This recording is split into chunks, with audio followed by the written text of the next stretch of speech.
Subscribe to our channel by clicking the subscribe button. Click the bell button and enjoy the latest uploads from our channel.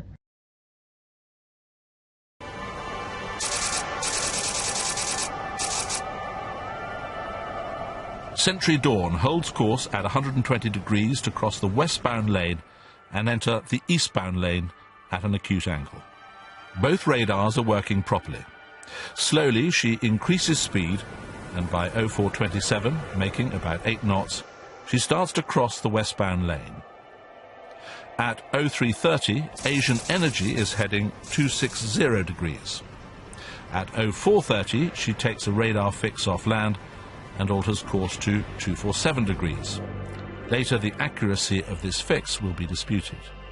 Visibility is good, both ships are using radar, and yet neither is aware that the other's there until they're about 1 mile apart, on a collision course and in extreme danger.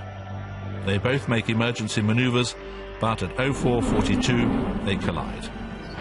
At the trial, the findings were that both vessels kept an incredibly bad lookout and should have seen each other on radar long before they did.